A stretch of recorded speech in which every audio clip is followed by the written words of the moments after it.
प्यारे बच्चों नमस्कार, ठीक हो? और सुनाइए क्या हाल चाल है।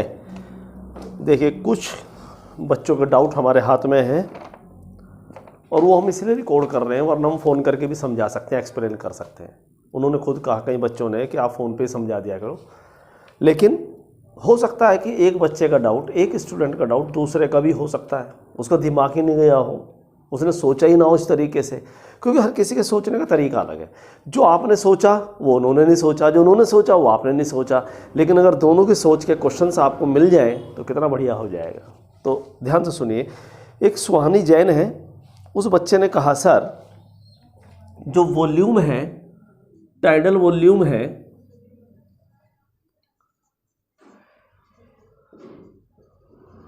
It is approximately 500 ml। ये हमारा टाइडल वॉल्यूम है। और टाइडल वॉल्यूम आप पढ़ चुके हैं रेस्पिरेटरी गैस एक्सचेंज के अंदर, ब्रीथिंग के अंदर, कि एक नॉर्मल ब्रीथिंग में, एक एफर्टलेस ब्रीथिंग में, ब्रीथिंग तो ये भी है, सांस लेना और छोड़ना, बड़ी तेजी से लेना और छोड़ना, ये भी ब्रीथिंग है, पर एफर्टलेस, जिसमें हम अपना वॉलंटरी प्रयास नहीं कर रहे। जो भी हो रहा है वो नेचुरली हो रहा है, उसकी बात कर रहे हैं। जैसे सोते हुए होता है, आप जागते हुए तो प्राणायाम कर सकते हो या सोते हुए भी कर सकते हो। तो एफर्टलेस ब्रीथिंग में हमारे लंग्स, हमारी बॉडी 500 ml एक्सचेंज कर लेती है गैसेस को। और ये हमारा ट्रैकिया है, ये हमारे प्राइमरी ब्रोंकस है, सेकेंडरी है, टर्सरी है, एल्वियोलाई है। और आपने खूब अच्छे समझ लिया था कि जो एक्सचेंज पार्ट है वो एल्वियोलाई, यानी जो एल्वियोलाई से एक्सचेंज ऑफ गैसेज होता है ब्लड के साथ। लेकिन जब एयर अंदर इनहेल होती है तो कुछ एयर यहाँ इन ट्यूब्स में भी रह जाती है। यानी 500 ml का मतलब सारा यहाँ से एक्सचेंज नहीं होता एल्वियोलाई से, उनमें से कुछ इसमें भी रह जाता है। जैसे हम और आप एक किसी कंटेनर में, किसी यूटेंसिल में कोई घी लाते हैं, मान लो देसी घी लाते हैं, ठीक है, कोई रिफाइंड लाते हैं, कोई मस्टर्ड ऑयल लाते हैं, ठीक है, सीसेम ऑयल यानी तिल का तेल लाते हैं, कुछ भी लाते हैं, वो हमें पूरा एग्जैक्ट उन्होंने 1 kg दिया देसी घी। लेकिन हम एक का 1 किलो इस्तेमाल नहीं कर सकते, चाहे वो पॉइंटों में है। क्या इनर लेयर पर अटैच नहीं रह जाती एक फाइन लेयर? आप गर्म भी कर लेंगे ना, अगर कोई प्लास्टिक का नहीं है, कोई मान लीजिए स्टील का डिब्बा या टीन है, गर्म भी कर लेंगे तो फिर भी एक थिन लेयर फिर भी रह जाएगी, जो यूटिलाइजेबल नहीं है, जिसे आप यूटिलाइज नहीं कर सकते। ऐसी 500 ml में जो एक्चुअल हमारे लंग एल्वियोलाई तक पहुंचती है वो तकरीबन 350 ml है, और बाकी 150 ml ईच ब्रीथिंग में वो हमारे इन ट्यूब्स में रह जाती है। चाहे वो प्राइमरी ब्रोंकस का ये समझिए, चाहे ट्रसरी समझिए, यानी इन ट्यूब्स में रह जाती है। इसको बोलते हैं, ये नीट में है, 11th में नहीं है, पर MBBS में आप पढ़ेंगे, डेड स्पेस वॉल्यूम। इसे डेड स्पेस वॉल्यूम कहते हैं। तो टाइडल वॉल्यूम में 150 ml about dead space volume है, इसे ध्यान रख लीजिए।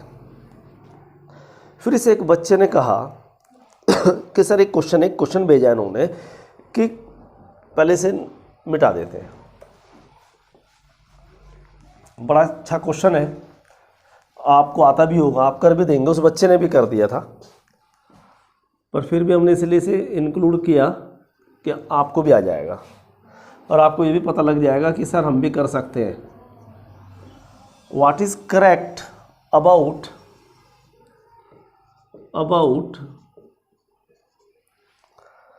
Blood groups and donor, blood groups and donor compatibility.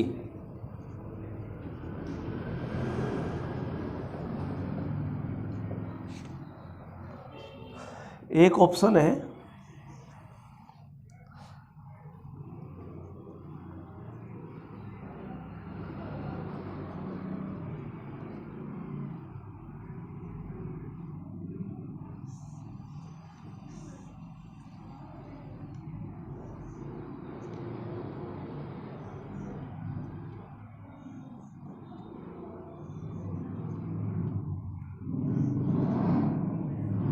एक ऑप्शन ये है। बी।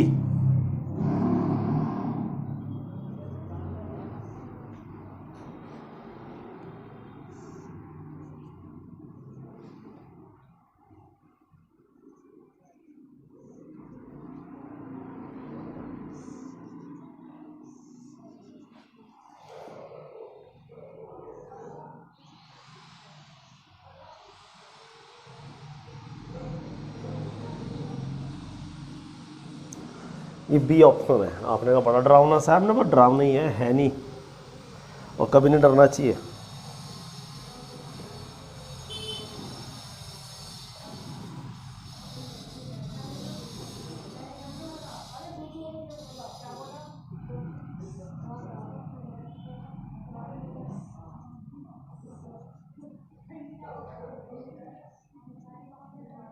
हम थोड़ा चुप होकर से लिख रहे हैं, अगर एरो इधर उधर हो गया तो क्वेश्चंस गलत, आंसर गलत हो जाएगा। ये सी ऑप्शन है, ठीक है।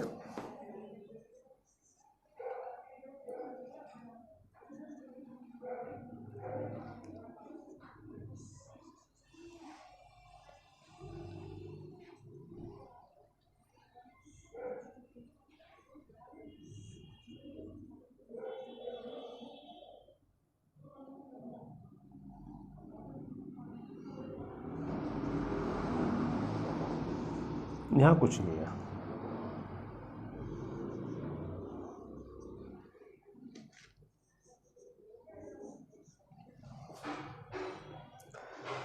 हाँ जी, आप भी चाहो तो नोट कर लेना। और क्वेश्चन ये है, which is correct about blood group and donor compatibility. कौन सा ब्लड ग्रुप है? कंपैटिबिलिटी, यानी कि कौन ब्लड एक्सेप्टेड हो सकता है, किस डोनर का ब्लड एक्सेप्टेड हो सकता है, कंपैटिबल है यानी कि एक्सेप्टेबल है। तो ये, और उसके लिए हमें वो टेबल याद होने चाहिए। वो ये याद होने चाहिए कि ए वाले ब्लड ग्रुप को ए का भी दिया जा सकता है, ए का दिया जा सकता है, और बी वाले को बी का दिया जा सकता है, और ए बी वाला तो किसी का भी ब्लड ग्रुप ले सकता है, ए भी ले सकता है, बी भी ले सकता है, ए बी भी ले सकता है, ओ भी ले सकता है, और ओ का किसी को भी दिया जा सकता है। और याद करिए, जो ओ है उसको सिर्फ ओ का ही दिया जा सकता है, ठीक है। ये बात आप याद रख लीजिए। तो ए को ए का भी चढ़ सकता है, ठीक है, ये वाला पॉइंट, यानी ये ठीक है। ए को ए वाले का दिया जा सकता है भाई, ए बी को ए बी का तो चढ़ ही जाएगा, राइट। और ए बी ए को दे सकता है, यानी ए बी का ले सकता है, गलत, क्योंकि ए बी यूनिवर्सल रेसिपिएंट है, डोनर नहीं है कि उसका जिस मर्जी को दे दें। ए बी को ही दिया जा सकता है, तो आगे पढ़ने की ज़रूरत ही नहीं है भाई। एक सेकंड जरा। हाँ जी बच्चों, आ जाओ जी। आपने कहा सर इन्हें भी जांच करें, हमने कर सकते हैं अपने अच्छी नॉलेज के लिए। ओ को ओ का दिया जा सकता है, बी को बी का दिया जा सकता है, लेकिन ओ को बी का नहीं दिया जा सकता, ये भी गलत है। ओ यूनिवर्सल डोनर रिसिपिएंट नहीं है, ये भी गलत है। ये तो महागलत हो रहा है भाई, ए बी का बी को कहाँ दिया जा सकता है, तो इसलिए ये तो ऑप्शन गलत हो गया। ए को ए का दिया जा सकता है, बी को बी का दिया जा सकता है, ओ को ओ का, ए बी को ए बी का दिया जा सकता है। ए को ओ का भी दिया जा सकता है क्योंकि यूनिवर्सल डोनर है। और क्या ओ ब्लड ग्रुप बी का ले सकता है? नहीं। क्या ओ ए बी का ले सकता है? नहीं। क्या ए बी का ले सकता है? नहीं। तो ये हमारा ये भी गलत है। तसल्ली से, अगर ये टेबल याद है तो आपको सब याद है। हाँ जी, ये भी गलत, ये भी गलत, इसे भी देख लेते हैं। बी को बी का दिया जा सकता है, ए को ए का दिया जा सकता है, ओ को ओ का, ए बी वाले को ए भी दिया जा सकता है। बी वाले का ओ को नहीं दिया जा सकता, ये यूनिवर्सल डोनर है, पर रिसिपिएंट ये सिर्फ ओ का ही है। ए वाले का क्या ओ को दे सकते हैं? नहीं। क्या बी वाला ए का ले सकता है? नहीं। पर हाँ, ए बी किसी का भी ले सकता है, ये सही है। पर एक भी अगर क्रॉस लग रहा है तो वो गलत ऑप्शन है। ए वाले को ए का दिया जा सकता है, ओ वाले को ओ का, ए बी वाले को ए बी का, बी वाले को बी का। क्या ए बी ए का ब्लड ग्रुप ले सकता है? बिल्कुल ले सकता है, क्योंकि ये तो यूनिवर्सल डोनर है और रिसिपिएंट है। क्या ए बी ओ का ले सकता है? बिल्कुल। क्या ए भी बी का ले सकता है? बिल्कुल। क्या बी वाला ओ का ले सकता है? बिल्कुल। क्यों? क्योंकि यूनिवर्सल डोनर है, ये किसी को भी दे सकता है, ये बी को भी दे सकता है, ये ए को भी दे सकता है, तो सारे राइट है। तो हमारा कौन सा ऑप्शन ठीक है सुहानी जैन जी? वो सी ठीक है, और वो आपको आता भी था, वो तो आपने जस्ट कंफर्म करने के लिए पूछा था, हमें मालूम है, पर इससे कई बच्चों को फ़ायदा हुआ होगा। हाँ जी, इसे नोट कर लो जरा अगर ज़रूरत है तो।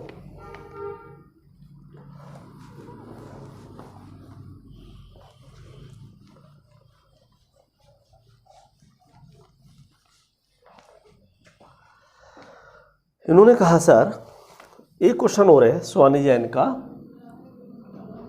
Name the heart of heart. दिल का भी दिल कौन है? हर्ट का भी हर्ट कौन है?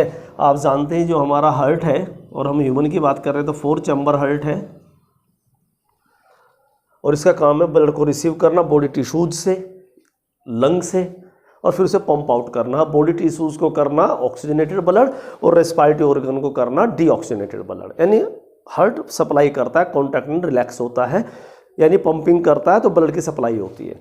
लेकिन इसको भी सप्लाई करने वाला, यानी इसमें भी तब है जो इसको कंट्रोल करे, इसकी पंपिंग को कंट्रोल करे, वो तो एसए नोड है। यानी एसए नोड ही वास्तव में एक्चुअली में वो साइट है जहाँ से पंपिंग स्टार्ट होती है। तो दिल का भी दिल कौन है? जैसे हम कहते हैं ना, तो बादशाहों का बादशाह है, ऐसे दिल का भी दिल एसए नोड है, because it generates the cardiac impulse which spread over the heart and causes the pumping of the heart या कॉन्ट्रैक्शंस ऑफ द हार्ट। तो हार्ट ऑफ हार्ट क्या है? वेरी वेरी इंपॉर्टेंट क्वेश्चन है, SA node. और जब भी आप SA node लिखें तो अपने दिल से पूछें एसए की फुल फॉर्म क्या, अपने दिल से पूछें, बेशक लिखे नहीं, ज़रूरत भी नहीं है, पर लिख देंगे तो मज़ा आ जाएगा चेक करने वाले को। Cyano atrial node. जब भी आप साइनो एट्रियल नोड लिखें तो अपने दिल से पूछे साइनो मतलब, तो आप कहेंगे एक चैम्बर है साइनस विनोसस। साइनस विनोसस एक चैम्बर है, पूरा नाम है साइनस विनोसस। और एट्रियल मतलब एट्रियम है, और एट्रियम ओरिकिल को ही कहते हैं, ओरिकिल को। और कौन से ओरिकिल? ये हमारा 4 चैम्बर हार्ट है, दोनों वेंट्रिकल कंप्लीटली पार्टीशनड है, दोनों ओरिकल कंप्लीटली पार्टीशनड है, और वेंट्रिकल्स भी। वो बात अलग है, किसी में होल रह जाता है, वो सब जान चुके हैं, आप अच्छे से पढ़ चुके हैं, जिसे आप फोरामेन ओवेल कहते हैं। लेकिन आज हमारे एडल्ट के अंदर 4 चैम्बर हैं, 2 ओरिकल हैं, 2 वेंट्रिकल हैं। तो ये कौन से? राइट पे जो लिखते हैं हम, वो लेफ्ट ओरिकल होता है, और लेफ्ट की तरफ राइट होता है। तो एसए नोड राइट ओरिकल में है, और ये राइट ओरिकल साइनस विनोसस से डेवलप हुआ है। और ये साइनस विनोसस आपने 3rd चैम्बर में, यानी 3 चैम्बर हार्ट आपने एम्फीबियन से पढ़ा, रेप्टाइल से पढ़ा, और 2 चैम्बर भी पढ़ा फिश के अंदर। ये फिश का 2 चैम्बर हार्ट था, एक ओरिकल एक वेंट्रिकल, यहाँ पर right Oracle left Oracle Oracle और वेंट्रिकल। हमारे केस में राइट वेंट्रिकल लेफ्ट वेंट्रिकल। तो हमारे अंदर तो एक नोड है, लेकिन अगर हम पीछे चलें एम्फीबियंस में और रेप्टाइल्स में, तो ये साइनस विनोसस एक एडिशनल चैम्बर है, लेकिन कहाँ पर है? राइट ओरिकल से जस्ट पहले है, क्योंकि इसका काम है बॉडी टिश्यू से डीऑक्सीजनेटेड ब्लड रिसीव करना, और इसमें एम्प्टी हो जाना, खाली हो जाना, इसमें छोड़ देना। तो इनके अंदर क्या करता है ये तो हम पढ़ा चुके हैं, पर एक हमारी स्नेहा बहन है, उसने शायद आज ही क्वेश्चन पूछा है, सर जी एसए नोड साइनस, नहीं इसका क्वेश्चन दूसरा है, नहीं हैगा, 2 क्वेश्चन है इस बच्चे के। 3 चैम्बर हार्ट में साइनस विनोसस से क्या काम है? तो 3 चैम्बर हार्ट में और 2 चैम्बर हार्ट में बॉडी टिश्यू से डीऑक्सीजनेटेड ब्लड रिसीव करना, डीऑक्सीजनेटेड ब्लड को रिसीव करना बॉडी टिश्यूज से, और उसे यहाँ पे तो एक ही ओरिकल है, ओरिकल में डिस्चार्ज कर देना, और यहाँ पर राइट ओरिकल में डिस्चार्ज कर देना। लेकिन इवोल्यूशन जैसे जैसे हुआ, धीरे धीरे हार्ट में चेंजेस आए, और ये चैम्बर एक रिड्यूस होकर के एक नोड बन गया, एक गांठ बन गया, और जिसके अंदर एबिलिटी है to generate the cardiac impulse. इसलिए हम इसे कहते हैं pacemaker of the heart, natural pacemaker है। ख़राब हो जाए तो फिर डॉक्टर आर्टिफिशियल लगाता है, एक बैटरी लगाता है हमारे हार्ट में। तो ये क्या फंक्शन है, सेम फंक्शन है, to receive the deoxygenated blood from the body tissues and supply it into या discharges it into right auricles. फिर इस बच्चे का क्वेश्चन है, सर एसए नोड तो हमारे केस में बनी है साइनस वेनोसस से, स्नेह का क्वेश्चन है, ये जो एवी नोड है ये किससे बनी है, तो ये तो जस्ट एक नोडल टिश्यू है, ये डायरेक्ट डेवलप हुई है, ये किसी चैम्बर से नहीं बनी, ठीक है, ये जरूर बना है, ये किसी चैम्बर से नहीं बनी, ये नेचर ने डायरेक्ट एक कंडक्टिंग सिस्टम डेवलप किया कि किसी तरीके से इन कार्डिक इम्पल्स को स्प्रेड कर सके, ठीक है जी। तो स्नेहा बहन के दोनों क्वेश्चंस उम्मीद है हो गए होंगे, लेकिन जरा चलते हैं सुहानी बहन के पास, उनका था name the heart of the heart, तो वो था एसए नोड, एसए नोड की फिर फुल फॉर्म लिखी, ये लिखी, तो स्नेहा बहन का भी क्वेश्चन निकल के आ गया। तो पोजीशन याद रहनी चाहिए आपको एसए नोड की, रिटर्न में भी आ सकता है, नीट में तो बहुत बार पूछा गया कि क्या पोजीशन है एसए नोड की, तो पोजीशन है राइट ऑरिकल में है, उसकी वाल में है, दीवार में है, और जहाँ पर सुपीरियर वेना केवा ओपन होती है उसके पास है, यानी कि SA node is situated in the wall of right atrium where superior vena cava opens. तो अच्छे से याद रखना, लिखवाया भी होगा क्लास के अंदर, इसे प्लीज नोट कर लेना, हार्ट ऑफ हार्ट।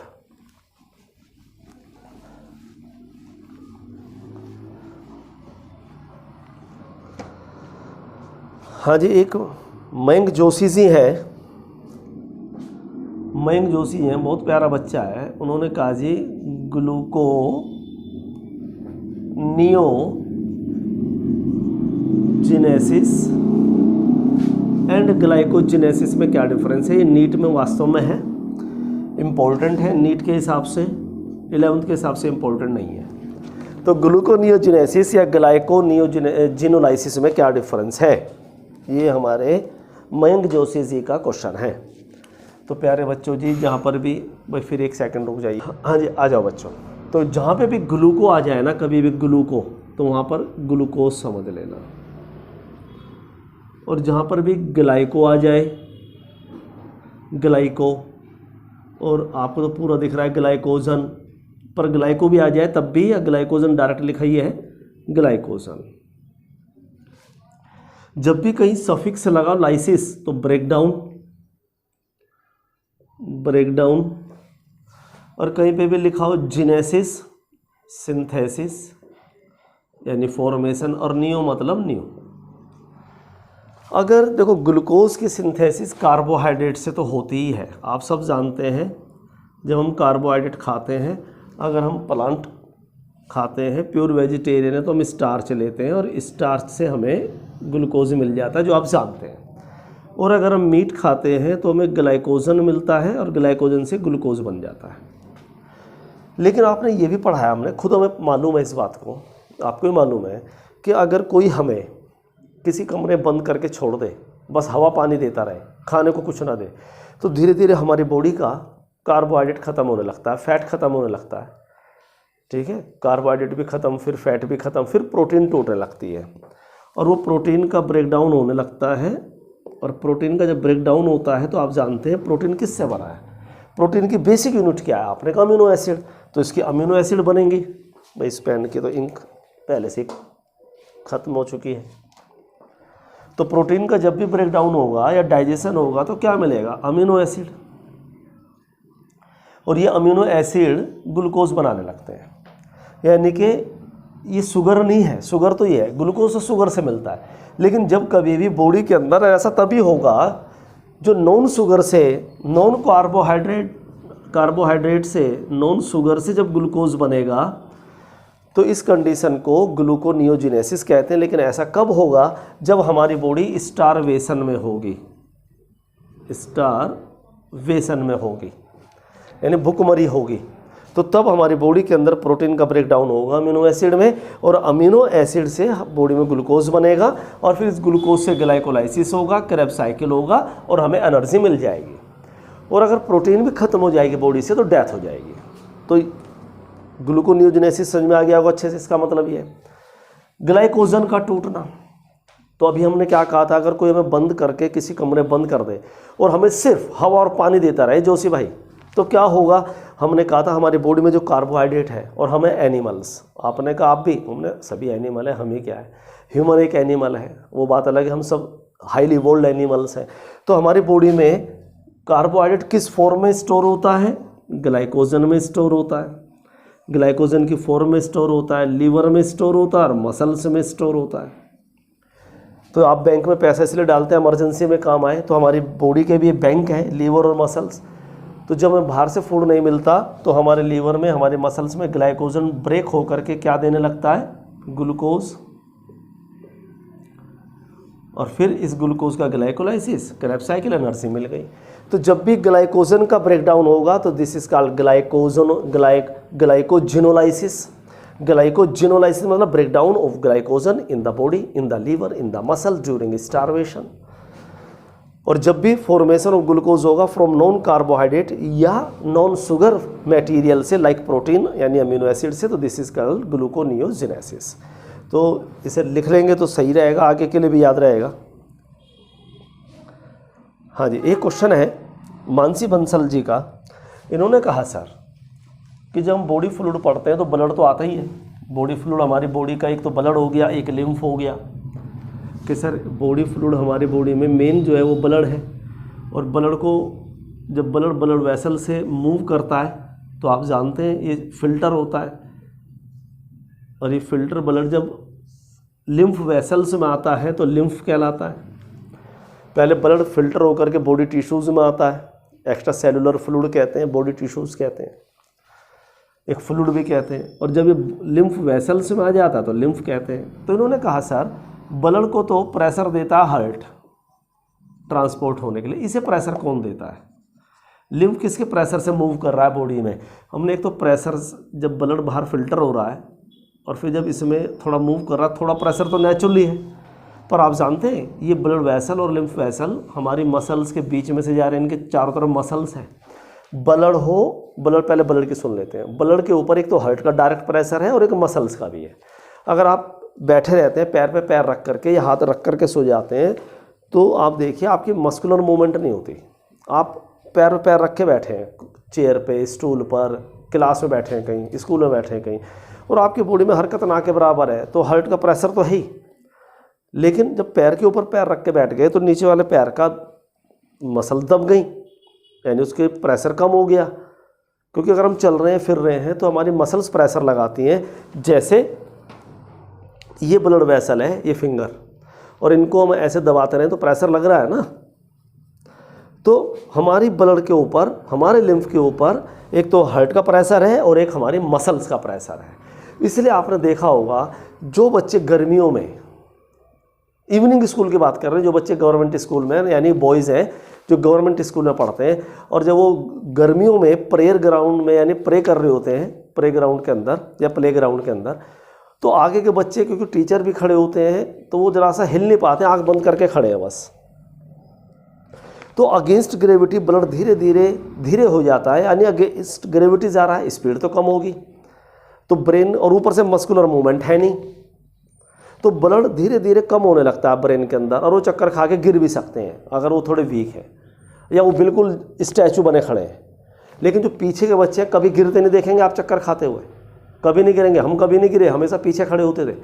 पीछे वाले क्या करते हैं, प्रे वो भी कर रहे होते हैं पर ऐसे कर रहे होते हैं, आँख तो उनकी बंद ही नहीं होती, कभी ऐसे और कभी ऐसे खड़े हो गए, सर जी ने देख लिया तो सीधे खड़े हो गए, कभी ऐसे हाँक रहे हैं, तो उनकी तो मस्कुलर मूवमेंट हो रही है, इसलिए उनको चक्कर नहीं आते। लेकिन एक सीधा आंसर क्वेश्चन ये था कि किसके प्रेशर से चल रहा है लिम्फ? हमारे मसल प्रेशर से चल रहा है।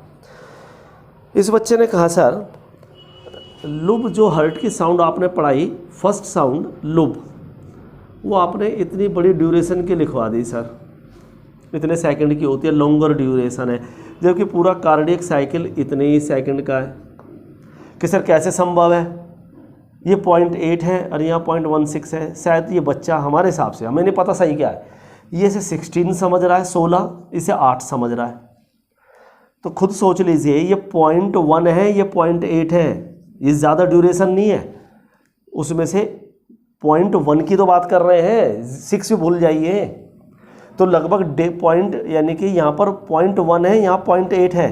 पर मैथ वाला बच्चा ऐसे कन्फ्यूज़ हो रहा है, या इतना बड़ा क्वालिफाइड बच्चा इतना कन्फ्यूज़ हो रहा है, ये हमें उम्मीद नहीं थी। और ये हमने इसलिए बताया, ऐसे बच्चे बहुत कन्फ्यूज हो रहे होंगे। हकीकत ये है कभी ना कभी हम भी हुए होंगे, हम भूल गए बस अपने, पर आपको कन्फ्यूज नहीं होना। आपको ये देखना है कि 0.8 ज़्यादा होता है कि 0.1 ज़्यादा होता है। तो ये ज़्यादा होता है, तो आप बिल्कुल ऐसे मत सोचें कि सर ये है तो 0.8 का ही और ये इतना क्यों है। तो भाई इसका पूरा डिस्ट्रीब्यूशन बताया है कि जॉइंट डायस्टोल 0.4 का है, ऑरिकुलर सिस्टोल इतने का है, वेंट्रिकुलर सिस्टोल इतने का है, तो हो गया ना। और इसमें भी लुब यानी लुब 0.6 की है, तो इसलिए कोई ये ज़्यादा नहीं है। अगर दिमाग में कन्फ्यूज़न है कि ये ज़्यादा अमाउंट है ये कम है तो ये गलत है। अगर ऐसा आ रहा है दिमाग में तो आराम से शायद समझ में आ गया होगा। इस बच्चे ने एक बात और सोची, उन्होंने कहा कॉमन कोल्ड के लिए एंटीबॉडीज़ क्यों नहीं बनती सर? क्योंकि लोगों को बार बार होता रहता है और कुछ लोगों को तो ज़्यादा होता है, तो कुछ लोगों को इसलिए ज़्यादा होता है, उनका इम्यून सिस्टम बहुत वीक होता है, उनकी बॉडी उतना रिस्पॉन्स नहीं दे पाती जब पैथोजन अंदर आता है। और दूसरा कॉमन कोल्ड जो राइनो वायरस से होता है, 12th में आप पढ़ेंगे राइनो वायरस कोई भी होगा 12th में आएगा जब आप जेनेटिक्स पढ़ेंगे कि 12 इनके अंदर वायरस के अंदर जल्दी से चेंजेस आते हैं, म्यूटेशंस होती हैं, वो म्यूटेशन भी 12th में ही आएगी, जल्दी जल्दी बदलते हैं ये। तो एंटीबॉडीज स्पेसिफिक होती है। मान लीजिए राइनो वायरस ए का इन्फेक्शन हमारी बॉडी में हुआ, हमारी बॉडी ने एंटीबॉडीज़ बनाई, तो वो एंटीबॉडीज़ इससे फाइट करेंगी और सेकंड टाइम जब भी राइनो वायरस ए आएगा तो उसे फिर अटैक करेंगी और हमें जुकाम नहीं होने देंगे, कॉमन कोल्ड नहीं होने देंगे।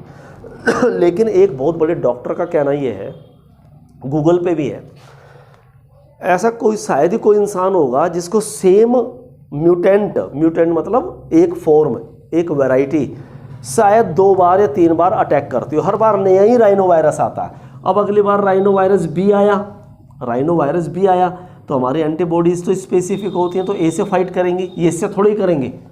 तो इसके लिए फिर हमारी बॉडी एंटीबॉडी बनाएगी, पर सिम्टम तो आएंगे। हाँ, जब ये दोबारा आएगा तब सिम्टम नेग्लिजिबल आएंगे। फिर आ गया मान लो राइनो वायरस सी, तो ऐसे लाखों वेरिएशंस हैं। और एक डॉक्टर का कहना ये है कि पूरी ज़िंदगी में हमें 2 या 3 बार सेम वायरस आता भी नहीं है, वो हर बार अलग अलग ही आते हैं, इसलिए हमें हमारी बॉडी अलग बार रिस्पॉन्स देती है। लेकिन जब सेम बार आता है तो हमें पता भी नहीं चलता कब जुकाम हुआ और कब ठीक हो गया, कब राइनो वायरस अंदर आ गया और कब हमारी बॉडी की एंटीबॉडी उसे किल कर चुकी है। इन्होंने कहा कोविड-19 के लिए एंटीबॉडी नहीं बनती सर, नहीं बनती तो सबकी डेथ हो जाती। आप खुद सोचो एक बार, कितने मर रहे हैं? जब शुरुआत थी जब कितने मरे थे? सारे तो नहीं मरे थे। आपने अपने रिश्तेदारी में जानकारी में देखा होगा, बहुत बच के आ गए। तो हमारी बॉडी तो एंटीबॉडीज़ बना रही है, तो उससे फाइट भी कर रही हैं, ठीक है। जिनका इम्यून सिस्टम स्ट्रॉन्ग है, अच्छी एंटीबॉडीज़ बन रही हैं, तो वो तो बच गए। लेकिन जो ओल्ड है, जब ओल्ड होते हैं तो बॉडी के सारे सिस्टम वीक हो जाते हैं, उसमें इम्यून सिस्टम भी आता है, उसमें आइज़ भी आती हैं, उसमें ईयर भी होते हैं। बुजुर्ग लोग कम सुनना शुरू हो जाता है, उनका डाइजेशन भी कम हो जाता है, उनके सारे सिस्टम कमज़ोर हो जाते हैं, मस्कुलर भी कमज़ोर हो जाता है, तेज़ भाग भी नहीं सकते, चलने की भी दिक्कत आ जाती है। तो उसमें से एक इम्यून सिस्टम भी है। ऊपर से उन्हें लंग्स की प्रॉब्लम है, अस्थमेटिक प्रॉब्लम है, डायबिटीज़ है। डायबिटीज़ इम्यून सिस्टम को और वीक कर देता है, तो उनकी डेथ हुई है। अगर उन्होंने शुरू में लापरवाही करी, अगर क्योंकि एक तो इम्यून सिस्टम वीक, बॉडी खुद वीक, ऊपर से लापरवाही, डॉक्टर से ही मिलना पसंद नहीं करते कुछ लोग, तो उनकी डेथ हुई है। बाकी सबकी डेथ नहीं हुई। जिनका इम्यून सिस्टम स्ट्रॉन्ग है उनके अंदर ये वायरस ज़्यादा कुछ नहीं कर पाया, सिवाय जुकाम पैदा करने के, गला थोड़ा सा ख़राब होने के, या किसी केस में स्मेल की पावर चली गई, वो तो जुकाम में भी जाती है, सूंघने की ताकत चली गई। अदरवाइज सबकी डेथ नहीं होती। ये आपका सोचना हमारे हिसाब से थोड़ा सा गलत है, क्योंकि आपका सेंटेंस ये आया था कि इसमें एंटीबॉडीज़ नहीं बनती और लोगों की डेथ हो जाती है। 100% नहीं होती। एक अंशिका गोयल है, उन्होंने कहा sir what will be the partial pressure, what will be the, इसे नोट कर लीजिए। हालांकि इस बच्चे को बाद में मैसेज आ गया था सर मुझे समझ में आ गया है, लेकिन ये आप लोगों के लिए बहुत बेनिफिशियल हो सकता है, क्योंकि ये नीट में आ सकता है। व्हाट विल बी द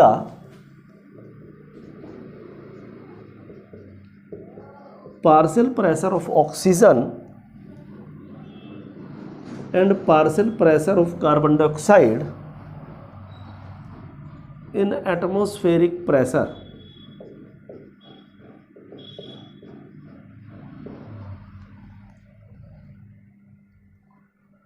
नहीं, partial pressure of oxygen and partial pressure of carbon dioxide in atmospheric air compared to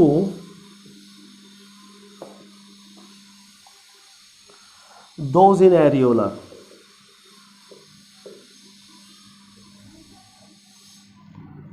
Those in alveolar. एक ऑप्शन दिया, बी दिया, सी दिया, डी दिया। क्वेश्चन बाद में समझेंगे। पहले में है partial pressure of oxygen lower है और partial pressure of carbon dioxide higher है। दूसरे में है partial pressure of oxygen higher है और partial pressure of carbon dioxide lower है। सी में partial pressure of oxygen higher है और partial pressure of carbon dioxide भी हायर है। डी में है partial pressure of oxygen lower और partial pressure of carbon dioxide lower. तो पहले तो इस क्वेश्चन को नोट कर लीजिए आप, हम हट जाते हैं। आ जाइए अब। इनका कहना ही है इस क्वेश्चन का कि जो एयर में है ऑक्सीजन और कार्बन डाइऑक्साइड और जो हमारी एल्वेओलाई में, इन दोनों के पार्शियल प्रेशर में क्या डिफरेंस है। तो भाई जो एयर है और जो एल्वेओलाई है, पूरी आपकी एनसीईआरटी में एक टेबल दी हुई है लेफ्ट हैंड साइड पर, ब्रीथिंग वाले चैप्टर में, 17 चैप्टर में।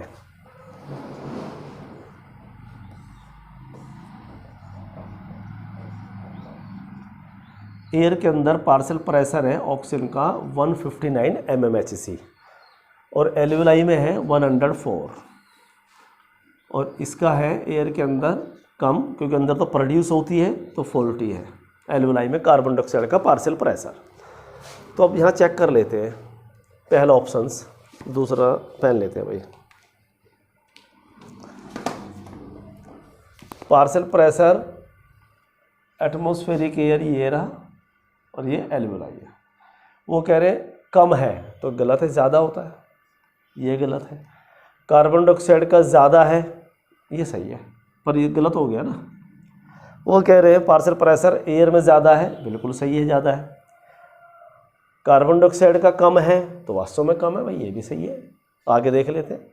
पार्शियल प्रेशर ज़्यादा है, बिल्कुल सही है। कार्बन डाइऑक्साइड का कम होता है, ये ज़्यादा है, ये ज़्यादा है, ये कम है, ये ज़्यादा है। कार्बन डाइऑक्साइड का एल्वेओलाई में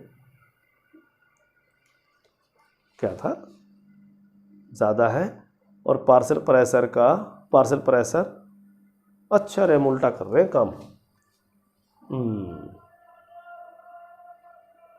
ये कम है, ये रहा, तो ये गलत हो गया। डी, पार्शियल प्रेशर ऑक्सीजन कम है, ये गलत हो गया। तो सही जवाब क्या है, पार्शियल प्रेशर ऑक्सीजन का एयर में ज़्यादा है एज़ कम्पेयर टू, ये एल्वेओलाई भी नहीं है बल्कि, ये हमने गलत कंसीव कर लिया, एयर का ही पूछा है। तो पार्शियल प्रेशर ऑफ ऑक्सीजन ज़्यादा है कहाँ पर, एटमॉस्फेरिक एयर में, अगर हम कंपेयर करें एल्वेओलाई से। यहाँ 104 है तो ये 159 है, 59 बोलते हैं शायद, वो हमें आता नहीं, सॉरी उसके लिए, मतलब आता है, कंफ्यूज हो जाते हैं हर बार। हाँ जी, एक क्वेश्चन और है, ये मुस्कान बहन जी का क्वेश्चन है। इस बच्चे को भी आता है ये क्वेश्चन। ये सब हम वो बता रहे हैं जिन बच्चों ने पूछे और उन्हें खुद ही अपने आप ही समझ में आ गए। मतलब एक बच्चा ऐसा नहीं है जो ये कह दे मेरे को ये नहीं आता, उन्होंने खुद ही क्वेश्चन भेजे और खुद ही मैसेज कर दिया, तो मुझे आ गए समझ में। फिर भी हमने कहा कोई बात नहीं। तो एक ये मदर है, ये उसका यूट्रस है, ठीक है, यूट्रस है।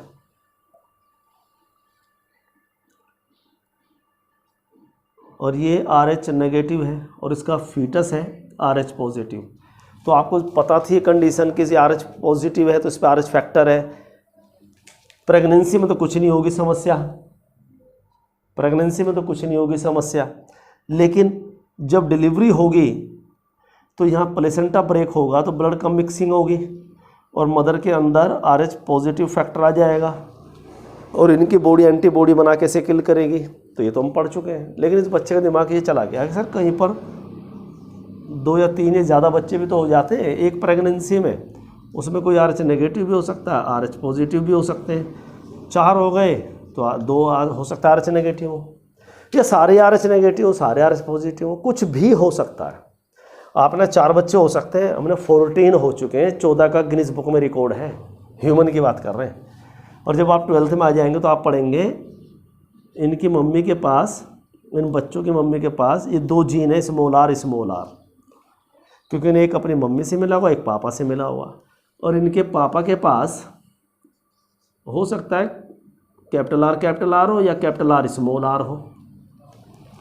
तो मम्मी से तो इन्हें मिला सबको स्मॉल r स्मॉल, ये सब 12th में पढ़ेंगे, अब तो ना समझ में आ रहा होगा और ना ज़रूरत है, फिर भी हम बता रहे हैं। और पापा से मिलाकर कैपिटल R हर केस में, क्योंकि हम एक जीन पापा से लेते हैं, एक जीन मम्मी से लेते हैं। हाइट का एक जीन पापा से लेते हैं, एक मम्मी से लेते हैं। तो इनके जो पापा हैं उन्होंने भी अपने पापा से, यानी इन बच्चों के दादा दादी से लिए होंगे, इन्होंने नाना नानी से लिए होंगे मम्मी जी ने। तो अगर पापा से कैपिटल R मिला है, अगर पापा दोनों एक जैसे जीन रखते हैं तो हर किसी को कैपिटल R दिया होगा। देखो इन्होंने हर किसी को कैपिटल R दिया होगा, चारों को। और मम्मी पे स्मॉल r है, क्योंकि कैपिटल R होगा तो RH फैक्टर बनेगा, अगर एक भी होगा तो। इन पे तो है ही नहीं, तो इसका मतलब कैपिटल R है ही नहीं। तो इन्होंने तो अपने हर बच्चे को स्मॉल r दिया, तो ये बच्चे RH पॉजिटिव पैदा होंगे सारे। लेकिन अगर पापा जी इस कंडीशन में थे तो भाई किसी को कैपिटल R मिला, किसी को स्मॉल r, किसी को कैपिटल R, किसी को स्मॉल r। लेकिन मम्मी ने तो सबको स्मॉल r दिया, तो ये तो RH पॉजिटिव हो जाएंगे और ये नेगेटिव हो जाएंगे। तो लेकिन क्वेश्चन ये था इस बच्चे का, ये तो हम 12th में पढ़ लेंगे। क्वेश्चन ये था कि सर अगर एक से ज़्यादा फीटस है तो क्या ये भी अफेक्ट होंगे? हमने कहा सब प्लेसेंटा से ही तो जुड़े होंगे भाई। तो जब भी मिक्सिंग होगी ब्लड की तो जो भी RH पॉजिटिव होगा उसको नुकसान होगा, एंटीबॉडी RH फैक्टर को ही तो मारेंगे। और जब इन पे RH फैक्टर ही नहीं है नेगेटिव वालों पे, तो इन्हें क्यों मारेंगे? तो जब भी RH नेगेटिव मदर कंसीव करेगी RH पॉजिटिव फीटस या मोर देन 1 फीटस तो प्रॉब्लम आएगी, लेकिन प्रॉब्लम आएगी RH पॉजिटिव फीटस को। ठीक है, जो भी अगर कुछ नोट करना हो, जैसे भी लग रहा हो कि कर सकते हैं सर ये रफ काम को भी, तो कर लीजिए।